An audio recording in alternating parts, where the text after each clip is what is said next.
ආයිබෝවන් ශ්‍රී ලංකා වේගපන්දු ක්‍රීඩක මතීස පතිරණගේ සහෝදරිය විසින් සමාජ මාධ්‍ය වෙත මුදහල සටහනක් මේ වන විට මෙරට ක්‍රිකට් ප්‍රේක්ෂකයන් අතර විවේචනයට ලක්ව තිබෙනවා.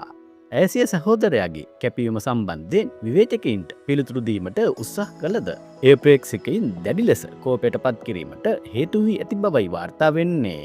විශ්වකා පතරණ නැමැති ඔහුගේ සහෝදරය විසින් තැබූ මෙම සටහන මගින් පෙන්වා දී ඇත්තේ මතීස පතිරණ වසර ගණනාවක් තිස්සේ සිය විනය සහ ආහාර පාලනය ඉතා දැඩිව පවත්වාගෙන යන බවයි. එමෙන්ම වයස අවුරුදු 16ක් තරම් කුඩා අවදියේදීම ඔහු සිය අනාගතය වෙනුවෙන් තනියම කැපවීම කළ බවත් ඇයෙහි සඳහන් කර තිබෙනවා. කෙසේ වෙතත් ඇය සිය සටහන අවසානයේ විවේචකයින්ට දෙමාපියන් මත යැපෙන අසාර්ථක පුද්ගලිකින් ලෙස හඳුන්වා දීම මෙම ආන්දෝලනයට ප්‍රධානම හේතුව වී තිබෙනවා.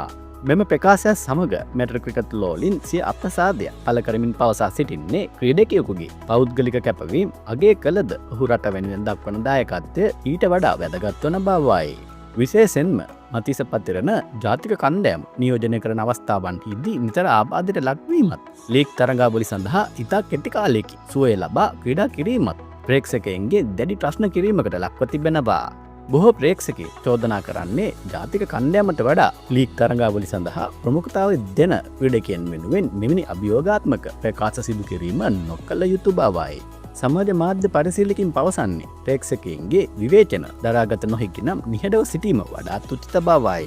රටේ ජනතාවගේ ආදරය මත ගොඩනැගුණු ක්‍රීඩකයින්ට විවේචනය එල්ලවීම සාමාන්‍ය තත්ත්වයක් බවත්ය. ක්‍රීඩකයන්ගේ පවුල්වල සමාජිකයින් මෙලෙස ප්‍රේක්ෂකයන් සමග ගැටුම් ඇතිකර ගැනීම මතීස පතිරණ වැනි නැගී යන ක්‍රීඩකයන්ගේ ජනප්‍රියතාවයට සහ වෘත්තීය ප්‍රතිරූපයට දැඩි බලපෑමක් එල්ල කළ හැකි බව ක්‍රීඩා විචාරකයින් පෙන්වා දෙනවා.